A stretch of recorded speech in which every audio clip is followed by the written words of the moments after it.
Okay. Hi everybody, to my 29 subscribers and anybody else who watches this video. Okay, I'm in the living room because Jeremy is sleeping. He works nights. Okay, so I'm gonna finish the Shepherd. I'm gonna try to. 90 Minutes in Heaven of the Accident. This is chapter 1. I think it cut off at that night was a prayer meeting. Okay.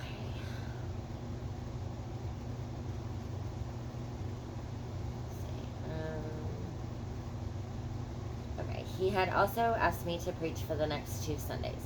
That night was a prayer meeting, which required little preparation, but I needed to work on my sermon for the following Sunday morning. Before I left Alvin, I had written a draft for the first sermon, titled, I Believe in a Great God. As I drove, I planned to glance over the sermon and evaluate what I had written so far. Many times since then, I've thought about my decision to take the Gulf Freeway. It's amazing how we pay no attention to simple decisions at the time they're made. Yet, I would remind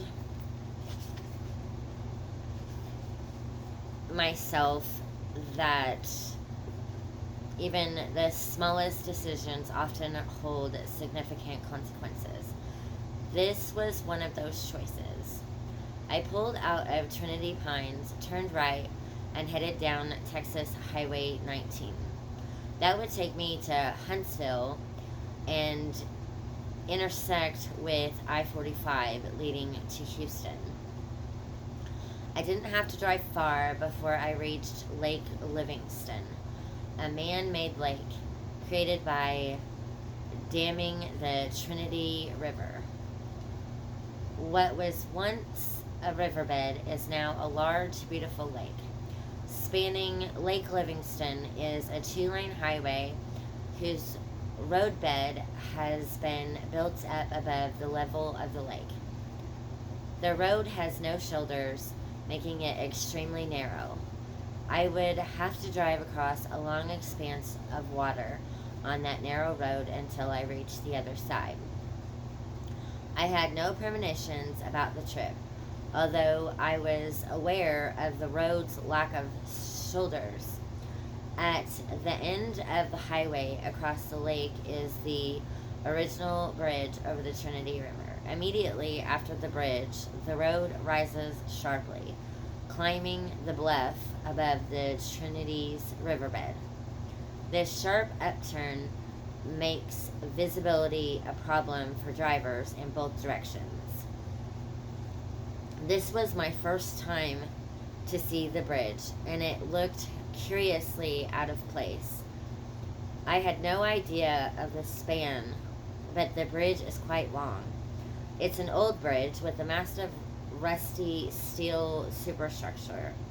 Other than the immediate road ahead, I could see little, and I certainly didn't glimpse any other traffic. It was a dangerous bridge, and as I would learn later, several accidents had occurred on it. Although no longer used, the bridge is still there. The state built another one beside it.